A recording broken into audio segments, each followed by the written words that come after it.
Yeah, good morning, everyone. Thank you very much for joining me today. We're looking at lesson 4. We're going to be looking at microclimates and zone map, and those are the main events of today's, of lesson 4's work.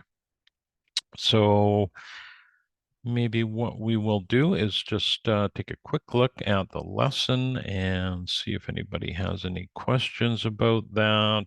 And if we don't, I'm certainly open to chatting about whatever you wish. Got a few more people on here today. That's great. Yeah, and I'm on the east coast of Vancouver Island in British Columbia, and it's a very warm day today. Well, it looks like it'll be. We've got pretty high winds, and I think it's going to be around 100 today. So that's not normal for us. All right. Well, let's get started here. I will just share my screen and we can chat about that. And thank you to everyone who has turned their video on. It's nice to see people rather than black squares on the screen. So thanks very much for that. Um, all right, so we are looking at lesson number 4, and it has two main components to it. So we have a microclimate assessment, and we have map the current zones. So let's just quickly review what that's all about. So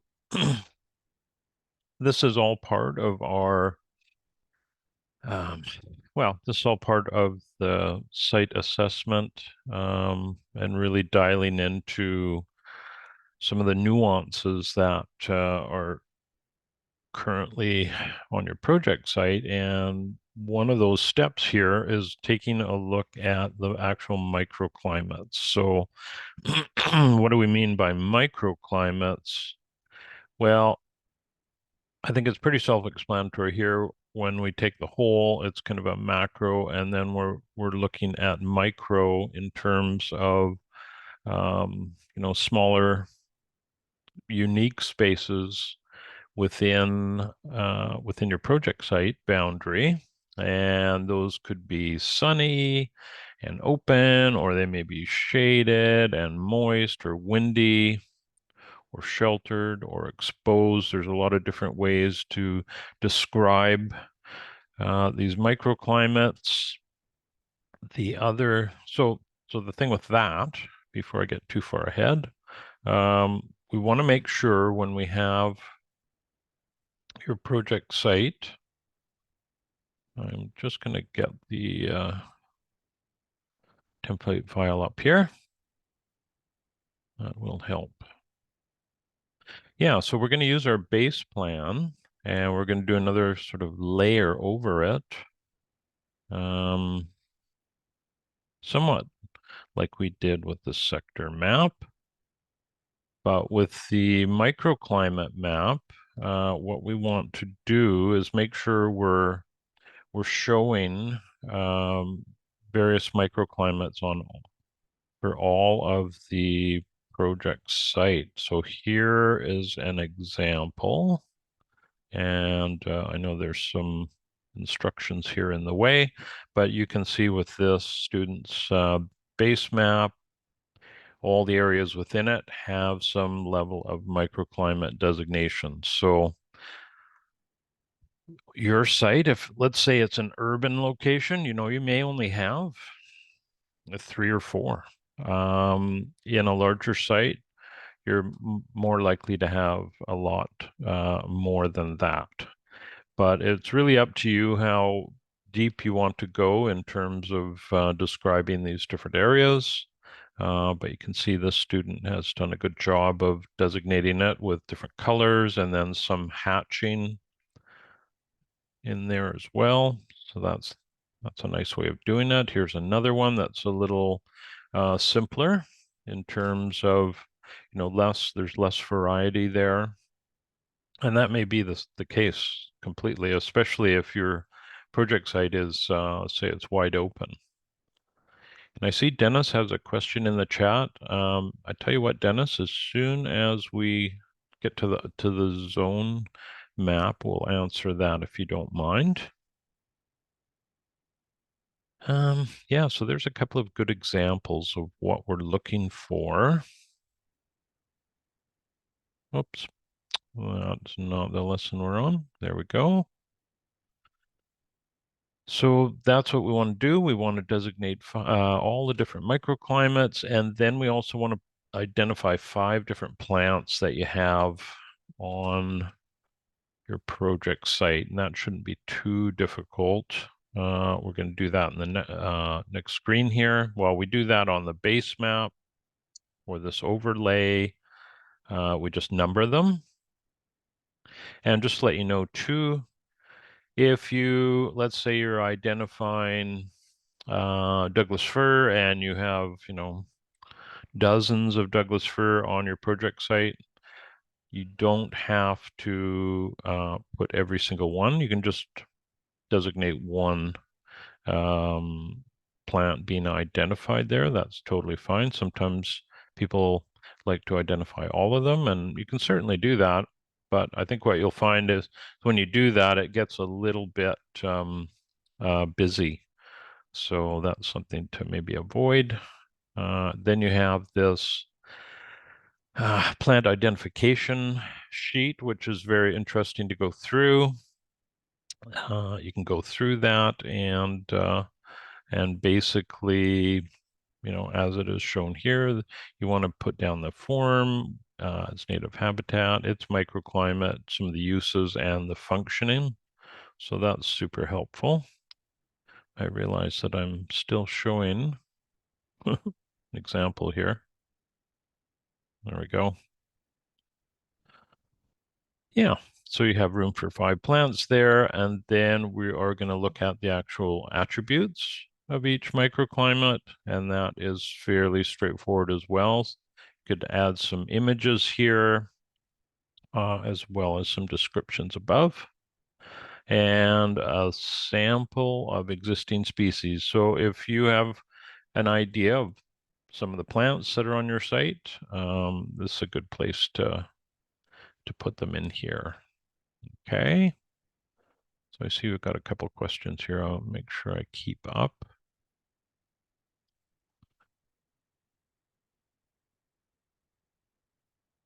Okay, well, maybe I'll start from the top so I don't miss any here. So Dennis is asking about in the zone map, do we want to include what exists now or what we want in the future? And that is a really good question. So if we kind of go forward to the zone map, and this is one of the examples, what we want to do is make sure we are listing current zones, the current human traffic patterns on the project site as it is today. Because as soon as we get, well, when we get to the end of the course and we're into the last couple of exercises, we'll be depicting what we feel are the new zones, and they're quite often different because during this exercise where we're looking at current zones, it's often easy to identify areas that are underutilized. Perhaps you're identifying a zone 1 that's sort of split up and separated quite a bit. There are a couple of different approaches to that, but yeah, we want to definitely keep dialed into the current situation. So that's all about current zones. So I hope that answers your question, Dennis. Wilfred here in the template. SWOT analysis for microclimate and current zones is similar and in pictorial format. Is it okay to use the same format? Sure, whatever you'd like to do, Wilfred, that's fine. I think the only thing that we're trying to make consistent with the SWOT analysis is that we're looking at these various aspects. So the strengths and the weaknesses and the opportunities and threats. So how you articulate that is completely up to you. And Hollis has a question here. If we've already identified and labeled some plants on our base plan, can we use those? Sure, that's completely fine, because you're not only going to identify them, but then we are going to kind of dive in a little bit as to their uses, function, where they're sitting in the microclimate. And this is actually a very useful column. And you may find that as you learn more and more about plants. This is something that I discovered. I probably spent the first decade of my learning in horticulture really dialed into plants, and you end up, well, it was back in the day when there was no internet, if you can imagine, and there was just books, and so your library was a reflection of your your ability to learn. And the big thing with a microclimate, you learn about all these plants and how they behave or what they look like and what they might go well with. And I noticed I did this a little bit when I was in my early days, when you start combining plant material, and if they are not suitable in the same microclimate, you're going to have interesting results. So that may not just be sun and shade. That may be what they prefer. Some plants may prefer a much drier, well-drained setting than others. So, and other plants can handle a lot of different microclimates as well. Some are very specific. So, again, this is a really interesting column in this whole exercise here. So hopefully that helped you out, Hollis. All right, we have another question here. Ariella. Yeah, I hope I'm pronouncing your name right, Ariella. For some reason, um, your name is tricky for me to pronunciate, so hopefully I'm correct on that. If I'm not, please do correct me. Can you speak to the goal of plant ID? I'm guessing that it's included in this section, as it can help identify certain microclimates. Well, the goal of the plant ID, in my opinion, is yet another kind of layer of the whole site analysis. So it's a really broad snapshot that we're trying to achieve on a project site. It's not just going to be, you know, the dwelling, where it's located on the project site, how it's orientated, the lands around it. It's also going to include all the existing plant material. And you may find, if you go on and you keep designing through your life, that projects that have nothing on them, because that can happen. We've done a lot of work on brand new residences that have had a site cleared. In a lot of ways, those blank slates are much easier. Maybe not initially aesthetically pleasing, but from a design point of view, it's sort of wide open. Whereas when we're dealing with all these existing plant material and you're making changes within the landscape, those are constraints to some level, and you also want to consider whether they're plants you want to maintain or you want to keep within your design, whether you want to have them moved or whether you want them removed altogether. So that can be hard, and that's all obviously in conjunction with your client. But we've had some projects where we've removed, just binfuls of plants, which is a little bit hard to do.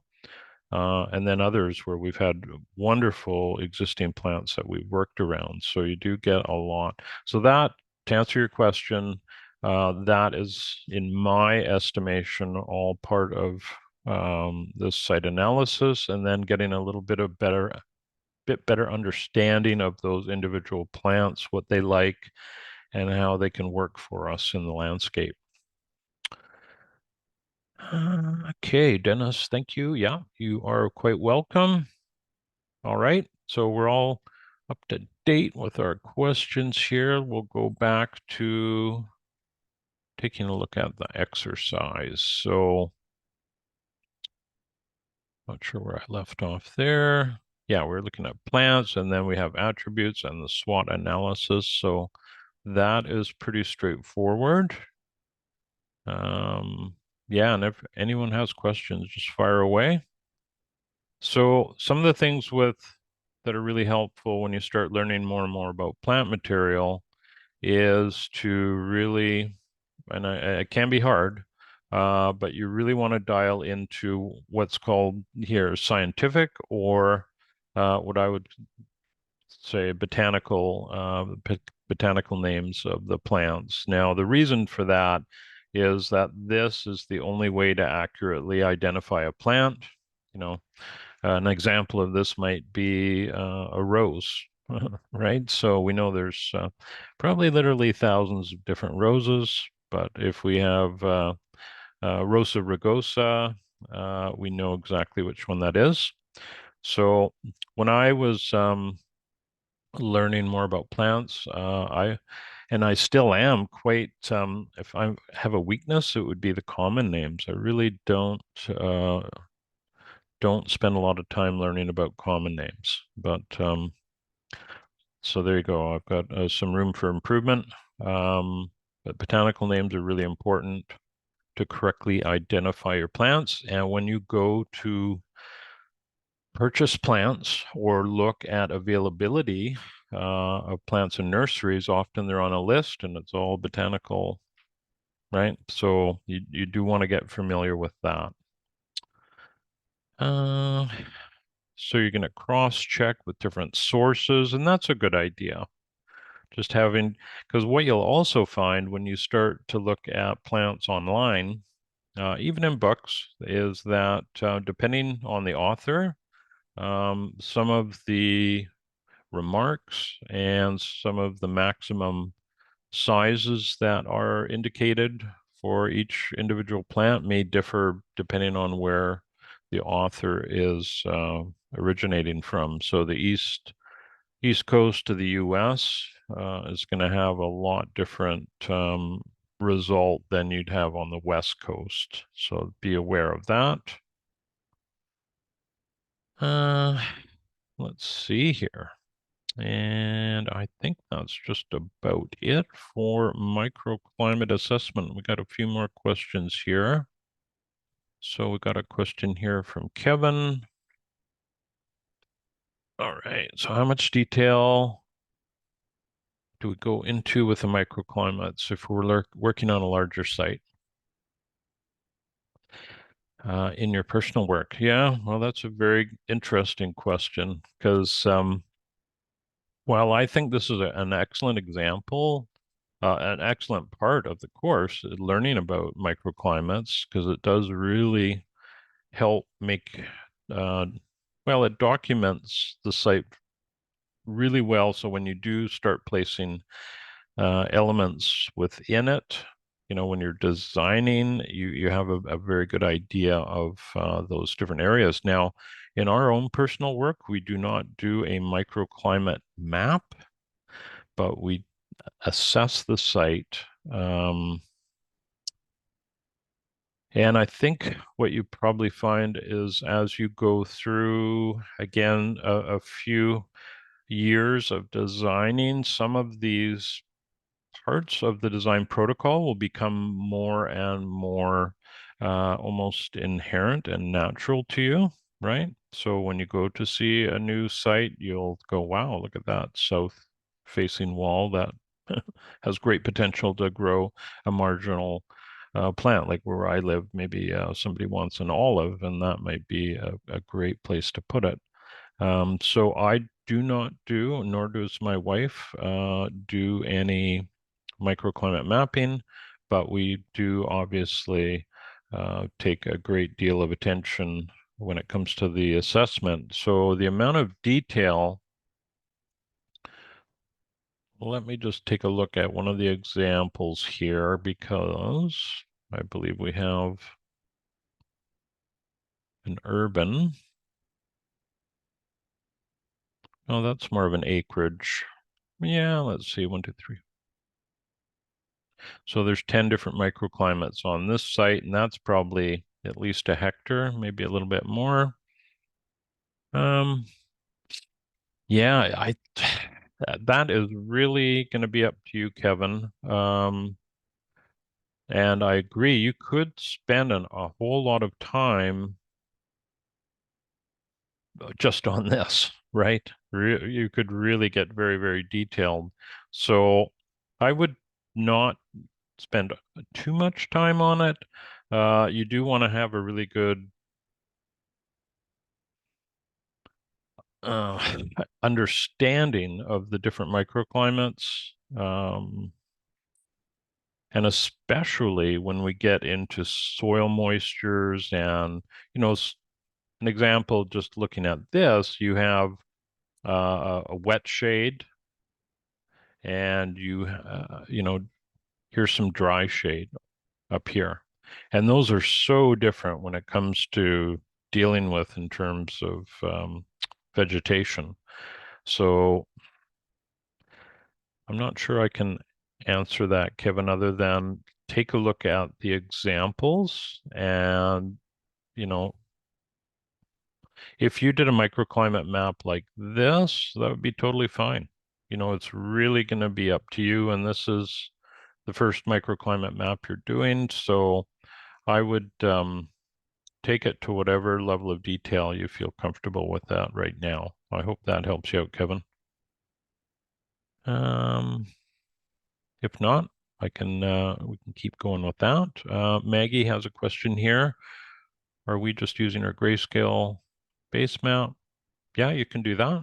Yeah, that's a good example of using the grayscale because we're trying to really focus our attention on the microclimates versus existing site elements, right? So yeah, that's a great question, Maggie, and I would say yes, grayscale is a good one to go with.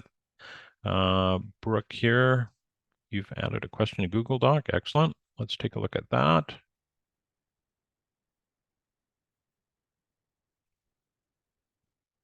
All right, so you have conducted a soil test and you're sandy. Okay, well, we're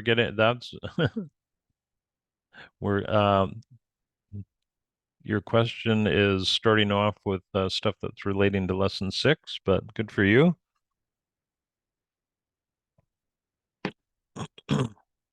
So yes,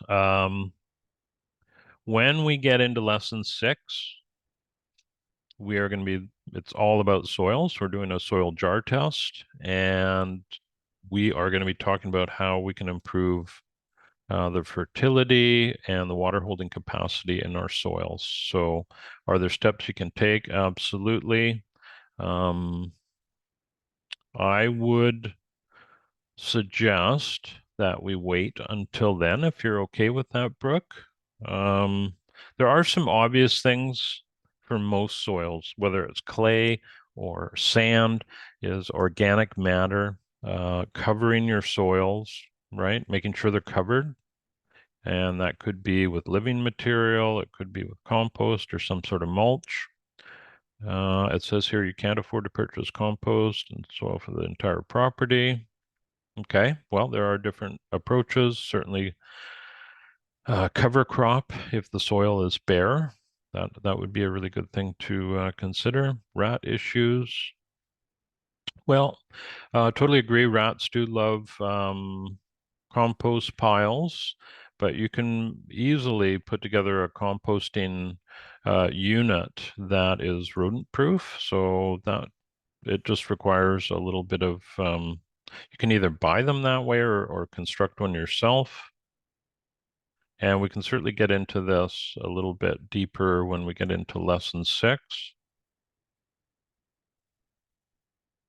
Would you recommend investing in compost for the... Yeah, well, that's a really good question. Where we live, where my wife and myself live, we're on 5 acres and we grow 95% of our own vegetables, right? So with that in mind, we buy the best quality compost we can because we can't make enough. Um, that's just the way it is. And what we do make, we can utilize for compost tea or compost extract and get the benefit of a diverse compost. But for us, we want to we want to we have a sandy loam soil, so it drains extremely quickly. So whatever you put on it, whether it be water or compost, it gets absorbed into the soil pretty quickly over the growing season. So we buy very, very high quality compost. The stuff we buy is about $90 a cubic yard. That's wholesale. So it's very expensive. It costs us about $1,400 to get a truckload. And but that covers most of our annual vegetables for the growing season, and it's rated for organic use, so it has certification for that. So it's money well spent because we know we have to keep adding every year to our soils. We're harvesting a crop, we have to give back. And that's the way we'd like work with that. You can get free wood chips; those are great, but it really depends on what you're planting. Wood chips are great in permanent plantings, not so good in annual production. Yeah, so this is coming when we get to lesson 6. Um, and it's a good thing to take note of. And we're in the middle of the summer, so if you're gearing for next spring, one of the really, I mean, I have no idea about your project site, whether it's bare or not. If it's bare, look for something called the winter field pea, and that's what we put down. Um, gosh, I think it's around September you can sow that. It may even be now. I'm not sure about the exact date, but those are fabulous cover crops. It's very easy. It's obviously nitrogen fixing. It is very leafy. It You can eat the shoots, so they're edible, and they taste like peas. So you get the flavor of peas well before peas are ready in the spring, and very easy to kill too. All you'd have to do is go through and cut it, and that's it. And that works well for us because we're kind of in a no-till situation with our vegetables. We don't dig over the beds. So hopefully that helps you out with that. Any resources, learning more about soil health? Yeah, and we'll get into more of that. I'll show you where, take a look at Dr. Elaine Ingham's work, and I think you'll find you could spend hours and hours and hours looking at what she's done because she is a very prominent person in the soil world. She has a whole bunch of courses here, but there's tons of videos as well. If you just go onto YouTube here, there's just hundreds of videos she has done. So she was, without tooting her horn too much, she was one of the leading people that came out with the soil food web concept. So you can, oops.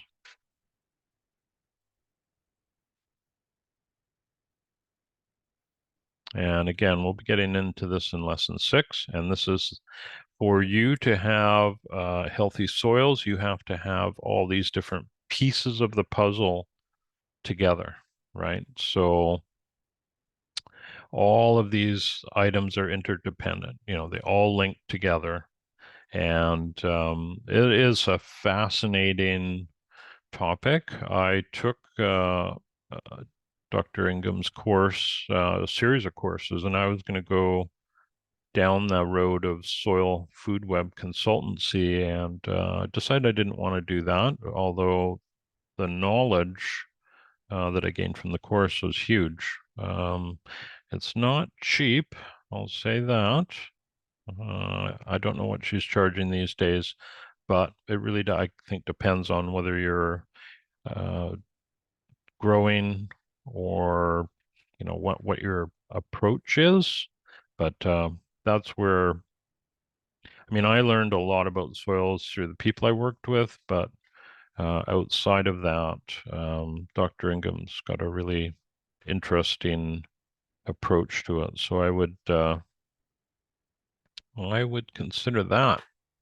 Yeah, Hollis has a link here that to the city of Seattle. They have free compost pickup events. Thank you very much, Hollis. That's great. All right. So thank you for those excellent questions. And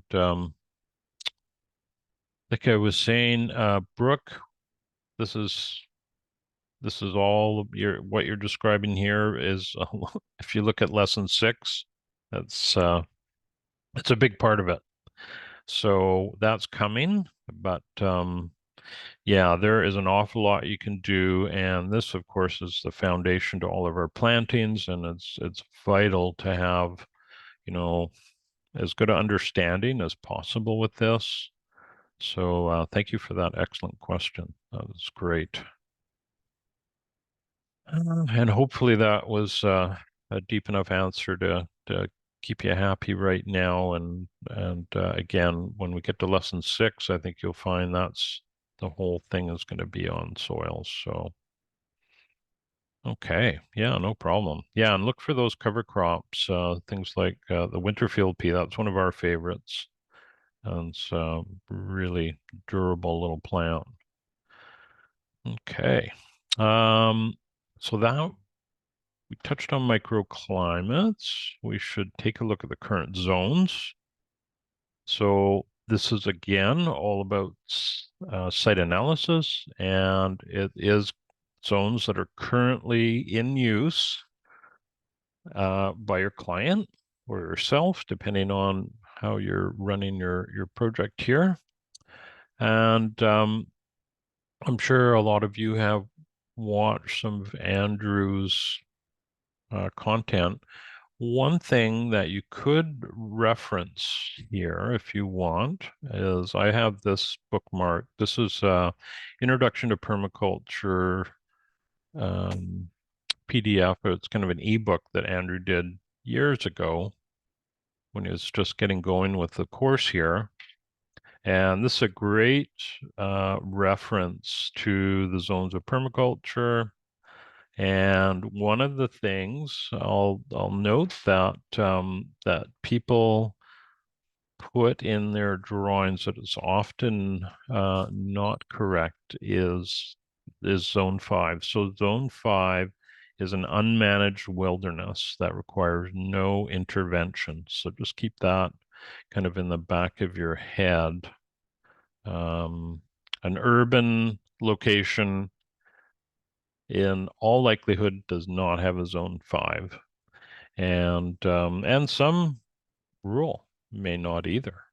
Where I live, we have a fair bit, but a lot was disturbed. So, before we got here,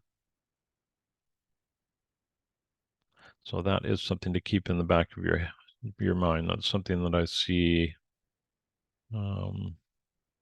people like to designate zone 5 in their spots here. So let's take a look at some examples here. Here's one.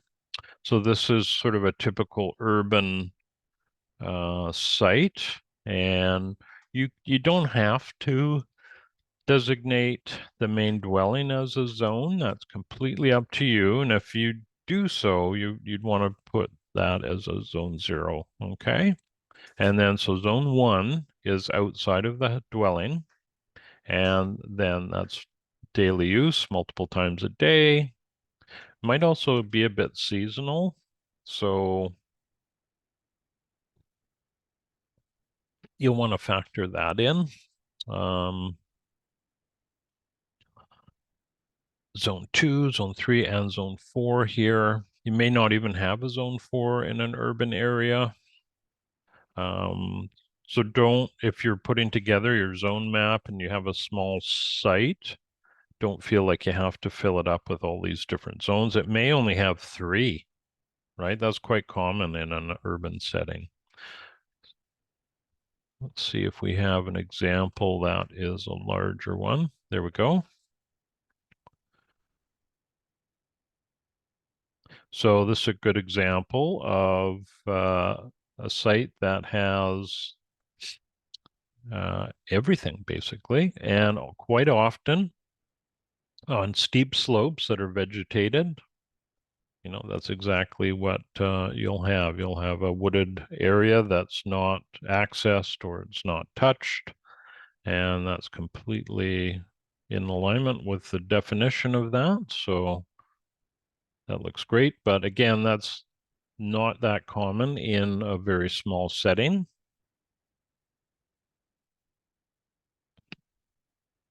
So those are a couple of examples.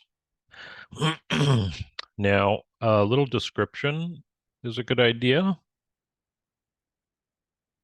And then we want to indicate the path that is traditionally taken, right?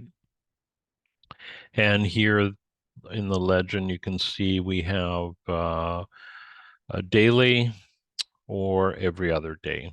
And that's completely fine. You may have a larger site and want to show vehicle traffic. You may want to show bicycle traffic. I mean, there's all kinds of potential pathways, but this is sort of well, we'll call it the minimum that we'd want to look at is the human footpaths. So where are they? Where are some of the doors or gateways? So we want to show those on your within your base plan here. And if you have any fencing, where some of the access is there. So, all right, let's go back to that.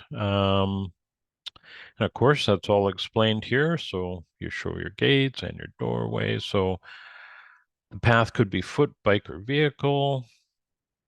And every area of the map should have some zone designation and a short description. Okay. So I think that is pretty straightforward. The other thing just to take note of is with the rubric, we have 10 points for each.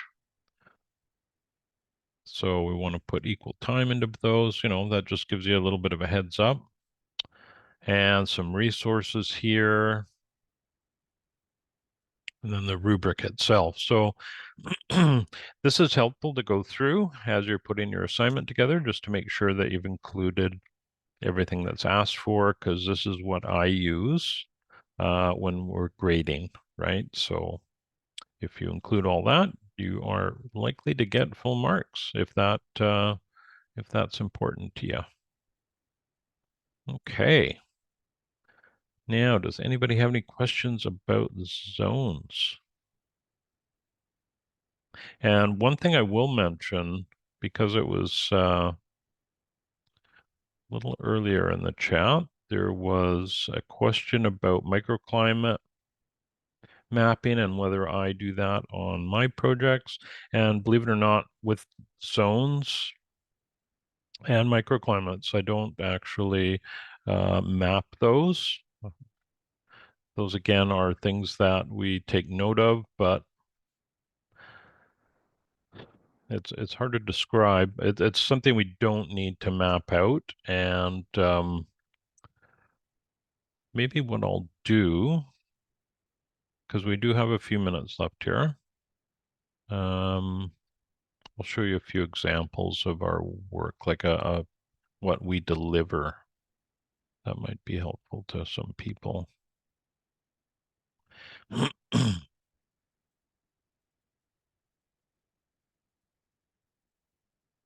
Yeah, and I think that's most likely what you'll all find if you continue on designing is can you'll probably take a look at your process and shift what you do as you go along, so that it works best for you. Because if you look at the template file, it's, a very rich file and very useful and a great educational tool and a really good template if you want to take that and start to design for others. You could take pieces of it. Yeah, I think it would be really hard to offer a service to somebody, to a client, and fill and provide all that information. It would probably be a little bit tough to do in terms of making it, well, feasible, right? To get fair payment for your efforts. So let me just show you what we do. And it doesn't mean that we do not take note of microclimates and zones. It's just we don't put the time into the mapping for our client. So here, I can show you a few examples today. Here's one that we did for an urban site. And we start out with our sector map. And you'll notice that I'm not north up, so some of you can chuckle about that. I should be, but I'm not. And subsequently, the summer winter sectors, sun paths are angled. I should have, but I didn't. And then I have we have a description up top, because that's one thing you'll find. And we've found this for decades with the work that we're doing for clients, is it's really in part educational process for our clients, right? They want something that they don't know how to put together, and we provide that for them, but kind of show them along the way some of the steps. So when we do a design with each of these various sheets, we have a Zoom meeting with our client and go through this as we put their design together. So initially, we do a sector map and we'd have a short meeting, say, this is what we see. Is there anything you'd like to add? And we'll edit it based on their feedback, and then we can then go back and reference this as we put the design together. This is a water layer just showing what's called a micro watershed, which we'll be getting into next, the next lesson, lesson 5. So we're looking at macro, big picture in the area, micro lands that are above the project site that affect our client's project site. So in other words, if there's runoff coming onto their site, and there potentially is here, and we've safeguarded that with a little swale trail. So it's a wood chip filled path with some perforated pipe. And this is actually the water layer. So when we do our work, it's a little bit different. We start out with that sector map, then we do a water layer. That's our first priority, is water. What's the existing assets on the site, whether that's urban or acreage. And of course, we're going to get into it next lesson, but any water hitting an impervious surface, such as a rooftop or a walkway, is a resource that we want to take a look at and optimize. So we put this together. We put together a bunch of numbers here, so we can see if they wanted to collect off the roof. They have basically over 30,000 liters a year that will hit that based on their average annual rainfall. So we do water first. That's our step one. And then step two is looking at access layer. And access to us is pathways, human traffic through the site, use, how the site's going to be used by people with patios and walkways and retaining. So sort of some structural elements we drop into access. And then we look at soil, which is all that living material that we drop in as, you might say, the icing on the cake, right? So then they all overlap each other and make up what's called, in this case, the final concept. I'm not sure why I have that little, that's very odd. I'm not sure why I have that annotation down here. Doesn't seem to want to go. That's normally not on there. I might have been meeting with a client and draw that and didn't take it off.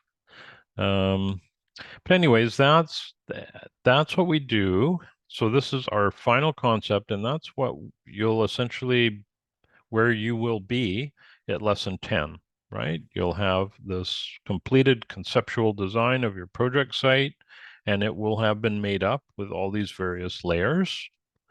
And then for us, we go a little bit beyond that, and we look at details. So we do a detailed planting plan for all of the areas.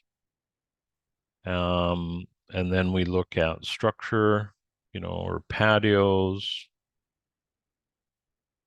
And in this case, we had a little rain garden and an infiltration trench or walkway that was a wood chip path that went through the bed here to sort of help with harvesting and access and maintenance, but also help to pick up any runoff from the neighboring property that was uphill. So that is that's one example of a deliverable. Let me show you. Let me see here, make sure I'm not missing anybody's questions. No? Okay. So we've got a few more minutes. I'll show you one more if you like.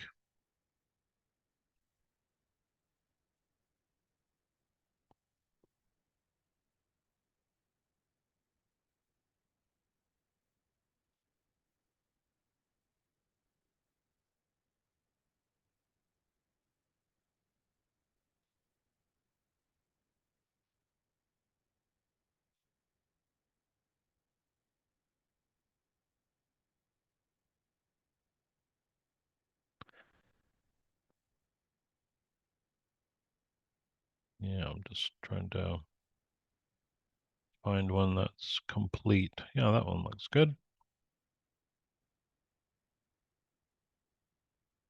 Okay.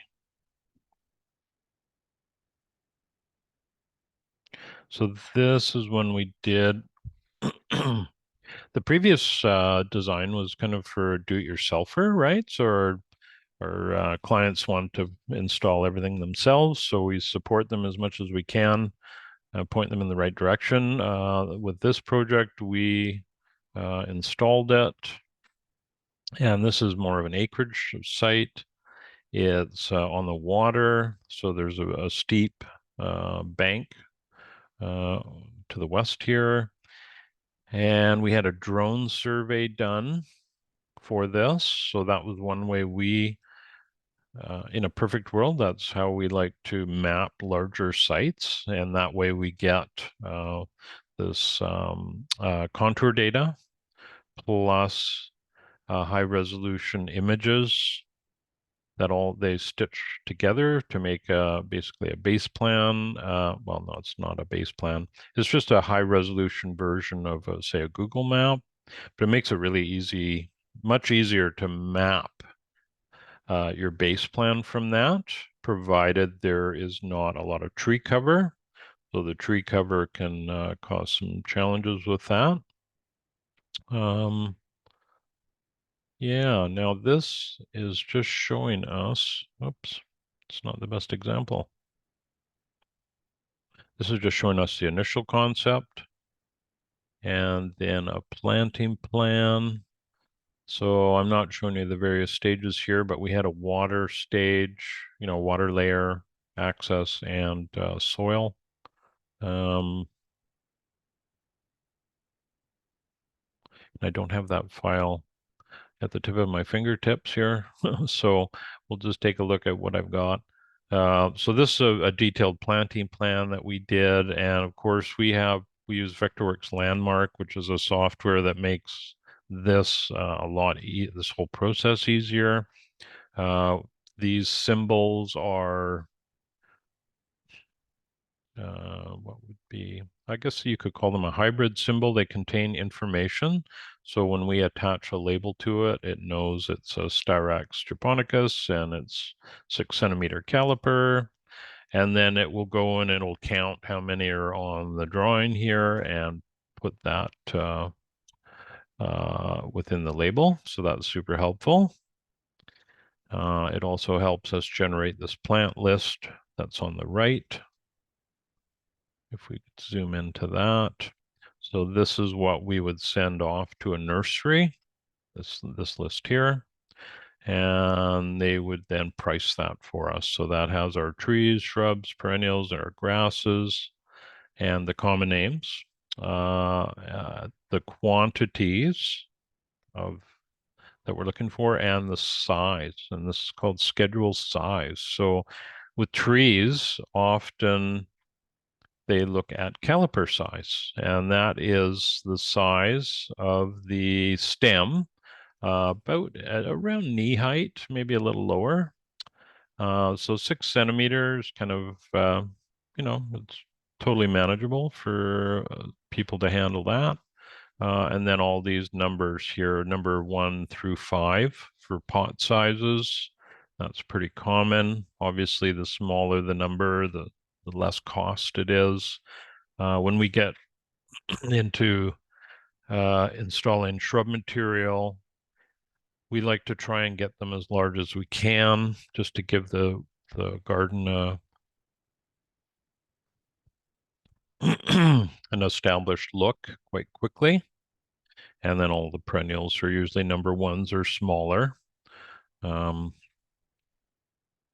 that is a design sheet for there. And here's a couple more areas that were, this area at the bottom is renovated. So all these gray circles are existing plants the client wanted to keep. And we were just sort of augmenting that. We were trying to enhance it. So we did that with this, as well as this little bed here. It's just a sort of restoration area, some native material.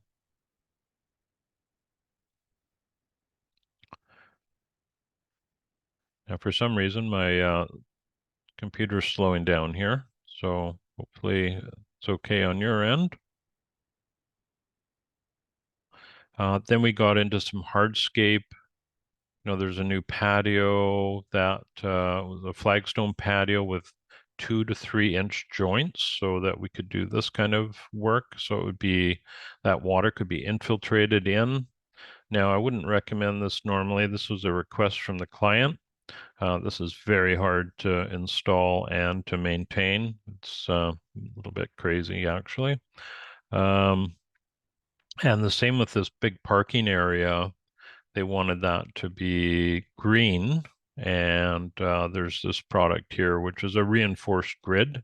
So a whole lot of work goes into the preparation, but you put this grid down and and basically hydro seed on top of it. And then it looks like grass, but you can drive on it, and it can support, heavy vehicles. But again, that was a little bit crazy. And some dimensions here, and that's, a whole thing onto its own. You definitely want to take dimensions off your drawing if you go, because basically we would take this probably with a few more measurements, and then day one you go out onto your job site with some marker paint, and you start laying out the edges of all these elements on the ground day one, and make sure they're somewhat in alignment with your drawing, and give your client an opportunity to look at it and make sure everybody's good before you start breaking ground. And so that is kind of how we approach things. Let me just close that off a little bit here. Yeah, it gives you a little bit of a snapshot of how basically our deliverables to clients. And everybody's going to have a different spin on it. This is kind of the way we do it. In part, we've been installing for many, many years. So when we started out with our installations, we used to just do them on what's called a cost plus basis. So it was basically hourly rates and a kind of agreed upon markup on materials. And it was a safe way to start doing this stuff. And I think for small projects, it's just fine, no problem at all. And then we got into much larger projects, and people really want to know what the commitment is. And we started to shift our business more towards spending more time on the details during the design, so that it's a detailed planting plan and everything is known as much as possible before the job starts, and that way we can easily put a fixed price on an install. So, years ago I was told by somebody that I think it was up to, I don't know, I think it was up to 5 million. You should be able to price a project, a fixed price. No, I wouldn't want to do that. I've done $250,000 and $500,000 jobs, but I don't think I'd want to go above that.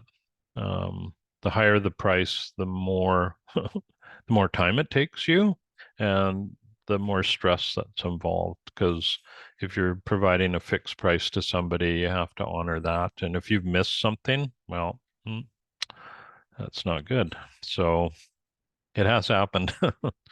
Luckily, it worked out, but yeah, it's all part of learning. So Christopher had a question here. What was the name of the last program that you just showed us? Are you the software that we use? Is that what you're talking about? Okay. Yeah, we use Vectorworks Landmark. I will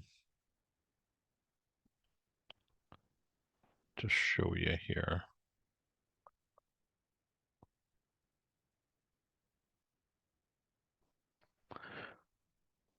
Okay. Oops, got to spell right. Oh my gosh.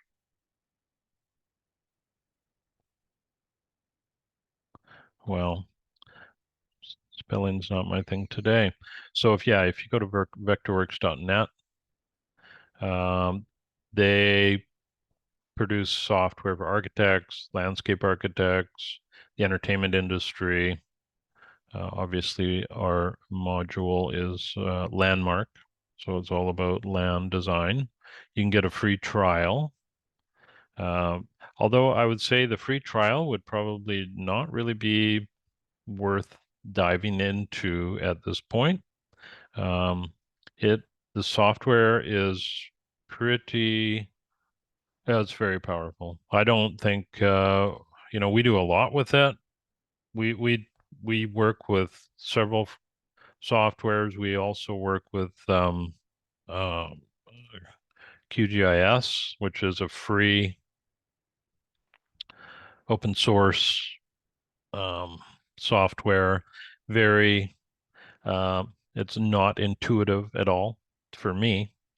But we use this software to grab LiDAR data in our area and convert it into some useful information like contour data and slope analysis. And I can show you a bit more about that in the next Q&A. Okay, we're kind of running out of time here, but